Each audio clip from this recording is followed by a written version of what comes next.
नमस्कार, स्वागत आहे सर्वांच्या आपल्या चॅनलमध्ये। तर आपण आज पाहणार आहोत हरतालिकेची कहाणी। तर व्हिडिओ शेवटपर्यंत पहा। अगदी सरळ साध्या शब्दामध्ये आणि कमी वेळात कहाणी सांगितलेली आहे।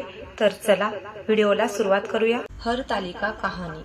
एके दिवशी शंकर पार्वती कैलास पर्वतावर बसली होती। पार्वतीने शंकराला विचारलं, महाराज, सर्व व्रतात चांगलं व्रत कोणतं?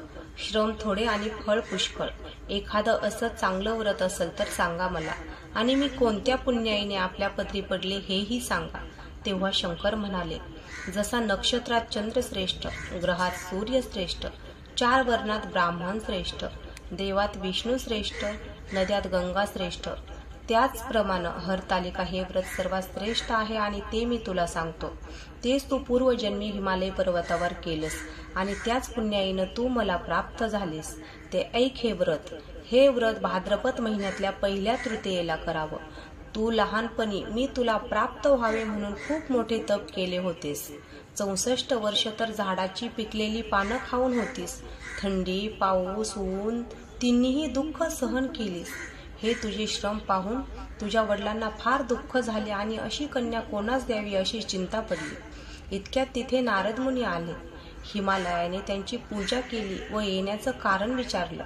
तेव्हा नारद म्हणाले, तुझी कन्या उपवर झाली आहे, ती विष्णूला द्यावी, तो तिच्या योग्य नवरा आहे असे त्यांनीच मला तुझ्याकडे मागणी करण्यास सांगितले आहे, म्हणून मी इथे आलो आहे। हिमालयाला मोठा आनंद झाला। त्याने ही गोष्ट कबूल केली। नंतर नारद तेथून निघून विष्णूकडे गेले आणि ही सर्व हकीकत त्यांना सांगितली व तिथून दुसरीकडे गेले। नारद गेल्यावर तुझ्या वडिलांनी ती गोष्ट तुला सांगितली। ती गोष्ट तुला रुचली नाही, तू रागवलीस।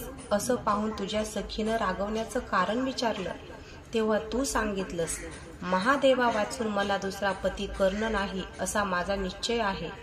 असे असून माझ्या वडिलांनी मला विष्णूला देण्याचं कबूल केलं आहे, ह्याला काय उपाय करावा? मग तुझ्या सखींनं तुला घोर अरण्यात नेलं।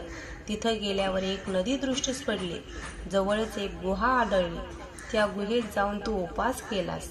तिथं माझं पार्वतीसह लिंग स्थापन केलंस आणि त्याची षोडोपचार पूजा केली। तो दिवस होता भाद्रपद शुद्ध तृतीयेचा। रात्री जागरण केलंस, त्याच पुण्याईने माझं इथलं आसन हल्लं। नंतर मी तिथं आलो, तुला दर्शन दिलं आणि वर मागण्यास सांगितलं। तू म्हणालीस, तुम्ही माझे पती व्हावं याशिवाय माझी दुसरी इच्छा नाही। नंतर मी तीही गोष्ट मान्य केली व गुप्त झालो।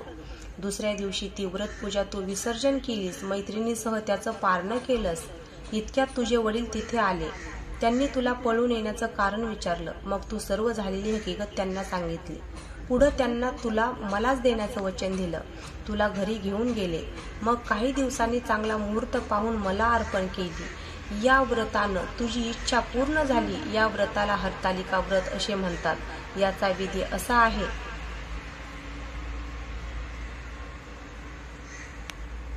दुसऱ्या दिवशी ती व्रत पूजा तू विसर्जित केलीस, मैत्रिणीसह त्याचं पारणं केलंस।